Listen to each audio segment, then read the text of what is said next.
On the high glowing cupola of the day, fate tied a knot with morning sailor thread, while by the ministry of an auspicious arm, hard bound before the sun, their marriage fire, the wedding of the eternal Lord and spouse took place again on earth in human form. In a new act of the drama of the world, the united two began a greater age. So, in a certain sense, we can say that Satyavan and Savitri are instruments. The real age is going to begin of the Lord and spouse joining together. Ishvara and Ishwari coming together. And it is kind of transcribed here in the form of Satyavan and Savitri. That's in the human form, you see. Well, we have put the common saying that the marriages are arranged in heaven and they take place here upon earth. This is exactly what is happening here. The joining of the Lord and the spouse, that is the marriage arranged in heaven. And that is getting transcribed here. Now, there is the continuation of the Vedic description of the marriage. You light the fire, altar fire, and all that thing. And then he has given very briefly that Vedic description. In the silence and murmur of that emerald world, so that green forest, grasses, and all that, and nobody is around except these two persons. In the silence and murmur, the wind is blowing slowly, murmuring that emerald world, and the mutter of the priest winds sacred words. So it is the wind who is chanting the slokas, the mantras. the marriage hymn, it is he who is chanting the slokas, verses. Amid the choral whispering to the leaves, the loves twain had joined together and grew one. So this is the description of nature. And the natural miracle was wrought once more. In the immutable ideal world, one human moment was eternal made. This is the coming together. So the marriage knot is tied. The priests have chanted the verses. They have joined together, and one moment has now become the moment of eternity. Eternity has taken possession of that moment. It is no more in the possession of time. It is in the possession of eternity. So whatever is going to happen will happen in the domain of eternity, not in the domain of time, in the moments of eternity, in the rhythms of eternity, not in the steps of time. One moment, so that is the one single moment. All that was designed for this particular moment. One moment was eternal made. Now, I think what we'll do is we'll first run through the text before we come back to this description. The last section of this book, 105. So the marriage is over. It has taken place. Then down the narrow path where their lives had met. So Satyavan was coming from one side, Savitri was coming from the side, from the narrow path. Narrow means, of course, in many ways, the chance of their meeting together is a very slim kind of chance. That particular moment, that particular spot, they had to be together. And it happened because they got touched in time, as we have seen earlier. See. Therefore, it is narrow path. The path is really narrow, you see, where the lives had met.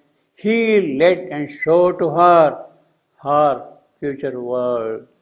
Now Satyavan is taking her, Savitri, to the thatch where he resides, the place where he resides. He's taking her to her. He led and showed to her, there, that is the place where I stay, you see, down the narrow path. Show to her future. Yes, this is your future world now. It is here things will happen now. Love's refuge and corner of happy solitude. This is the shelter. This is the place where love will dwell. That thatch of mine, that is the place where we live together. At the path's end, through a green cleft in the trees. So the path is a narrow path. At the end of the path, then the trees are there. Through the little opening of the trees, what does she see? She saw a clustering line of hermit roots. There are a large number of huts all around, thatches all around, parnakutis. The rishis stay in the huts with the dry leaves as roofs, you see. That is what is called the parnakuti, you see. So there are, it is a group of ashram. It is a conclave of the rishis where all these things are happening, you see. At the path's end, through a green cleft in the tree, she saw a clustering line of hermit roots. Until now she had no knowledge, she had no idea that she has entered into a place where the rishis are drilling. But now he is saying, there we are, hermit room, and look now first on her heart's future home. This is the first time she is saying, yes, this is going to be my place, here where I will dwell tomorrow. The thatch that covered the life of Satyavan. Yes, it is this place which will be her place tomorrow. And how is that place? Adorned with creepers and red climbing flowers. So he's describing now, there are creepers climbing up on the trees and all that thing. Flowers. It seemed a sylvan beauty in a dream, slumbering with brown body and tumbled hair. What poetry! Slumbering with brown body and tumbled hair, in her chamber inviolate of emerald peace. So there is the green peace all around of trees and flowers, and nobody can disturb it, nobody can spoil that peace. Such beautiful peace is there, inviolate, you see. Adorned with creepers and red climbing flower, it seemed a sylvan beauty in a dream, slumbering with brown body and tumbled hair, in a chamber inviolate of emerald peace. Around it stretched the forest anchorite mood. So there is a group of thatches there where the rishis are staying. Widespread number of thatches are there. It's a kind of a big ashram with each person, each rishi having his own place there. Around it stretched the forest anchorite. Therefore, it's the anchorite mood of spiritual atmosphere all around there, lost in the depths of its own solitude, each one absorbed in his own spiritual silence. Each one absorbed in his own spiritual silence, in his own pursuit. See, we have seen earlier the different types of rishis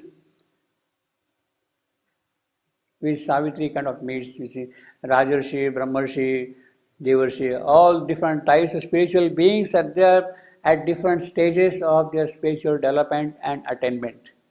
So it is that mood which is now filling up the whole place around here. Then moved with a deep joy. So this is the scene now. She has seen the place where she would be staying tomorrow after coming back from the palace, you see. Then moved with a deep joy.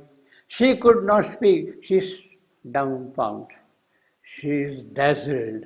She is speechless. She cannot speak at all. Oh, what wonderful thing. This is the place where I will be. Such joy. So she is not in a position to speak at all, utter even a single word of amazement, you see. Then moved with a deep joy, she could not speak. A little depth of it quivering in her world. Some muttering were there, some words were there, and a bit of it only could come out through her mouth, you see. Such depth is there, see. Her happy voice cried out to Satyavan. She's so happy and she tells now to Satyavan, my heart will stay here on this forest world. Yes, I may go, I had to go, but my heart will stay back here now. It's done. Physically, I may not be here, but my heart will stay back here. My heart will stay here on this forest world and close to this thatched roof while I am far. I have to go, I will go away, but my heart will stay here. Now of more wandering, it has no need. She has been going from place to place almost for a year, through different kingdoms, through different countries, through different places, forests, lands, temples, traveling in that golden chariot constantly. And she said, now of more wandering, it has no need. Finished. My journey is over. This is the place which was kind of destined for me. I am here now. So this is done. And then, but I must haste back to my father's house. Yes, I have been sent here on a mission in the quest of my life's future partner. I have been sent here around by my father. But now it is time for me to go back and report to my father, to tell him that, look, I have found one whom I like, with whom I would like to be. I have found him. Therefore, she has to go and report back to her father. But I must haste back to my father's house, which soon will lose one loved accustomed trade, and listen in vain for a once cherished voice. So in the palace, everybody was anxious to listen to Savitri, to be in the company of that little princess and all that. But now the palace will be empty of that princess. She won't be there. People will be missing her footsteps, her voice, her company, everything there in the palace. Which soul will lose one loved accustomed trade and listen in vain for a once cherished voice. Yes, every word of hers was a cherished word by her companions, by her elders, by the elders there, by her parents, everybody. For soon I shall return, nor ever again oneness must sever his recovered bliss or fades under our life while life is ours. Now this is a very packed sentence. Savitri has suddenly become futuristic. Yes, we have met together, but life is full of surprises, good surprises, bad surprises. All kinds of things can happen to life. My parents will be very happy that I have found somebody, but what is stored for us in future? No, we don't have any idea at the moment. So she says, for soon I shall return. She wants to come back, obviously, after having met, after having promised him, she would definitely like to come back. For soon I shall return, nor ever again oneness must sever his recovered bliss. Now this is one alternative. She will come back, or else something will happen, and it may not happen that she would come back. It may happen that fate will come and cut the connection. She is already telling that oneness must sever. See, we have been together in the past ages. Somehow, in some manner, we have come together. Our ancient bliss has been recovered in this particular moment. But there could be something different in the reckoning of the one. He might have some other plan we don't know. And it is possible that he will be working according to that plan. And in that case, it is possible that we may not join together. What is stored by the one, we don't know. It is his will, his decision, and it is that which is going to work there. So it is possible that oneness might cut, separate, divide us away, that we will part once more. Nor ever again oneness must sever this recovered bliss, it may separate us totally at the will of the Supreme. It is possible. We can't deny that possibility, because she says, you see. Or in the cosmic working of forces, fate might cut in and separate us. So she is giving all the three possibilities. The first possibility is that she would come back. The second possibility is that the higher wisdom might wish something else for us and we may not meet. Or the cosmic forces which are working here, they may cut in and disconnect us. She is telling all these three things simultaneously, you see. Or fates under our life while life is our. Now this is of course very ominous, very difficult also, but the poet, the yogi, is already preparing us for the next canto, for the next book, the book of fate. What Narad is going to say, what is going to happen in future, the story has to move on, and he is dropping hints, suggesting, indicating what could happen in future. Therefore, this packed sentence, 105.7, very packed sentence, you see. For soon I shall return. She wants to come back. Yes, my heart will be here, but we don't know what is destined for us by the Supreme. What is destined for us, we don't know by the Supreme. Or the cosmic forces are such that we might get separated. Fate might cut in and life will not be ours. How does she translate? This line? For soon I shall return.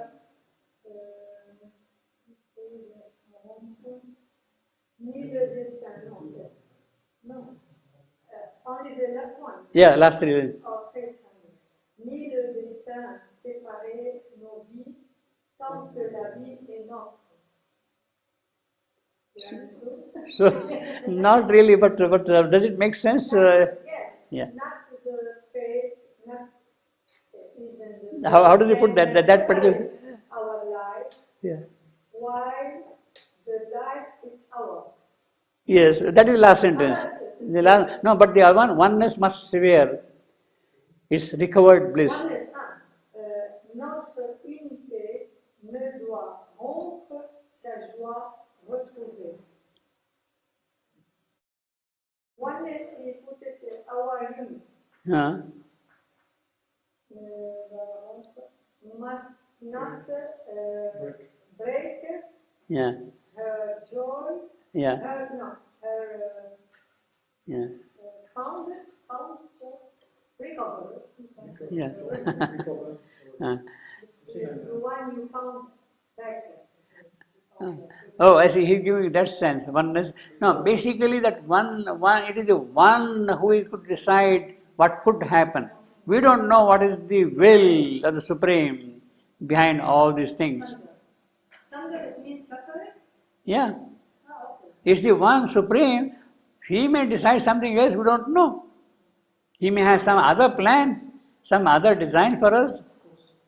And in the absence of that knowledge, what can we say? It is His will which has to happen finally, you see. So He may snatch away, separate that bliss of our coming together for another purpose, possibly, for another reason, possibly, you see. Possibly for another reason. We don't know that. Which is, we had to grant that possibility to the Supreme. Yeah. And so that is the Supreme's will. The other one is the cosmic forces which are working in fate. Fate is an aspect of cosmic force. So it is that also which can come and do something. As far as I am concerned, as an individual, my wish is that I should come back soon. Soon I shall return. But then there are things beyond me. That one is there, the forces are there.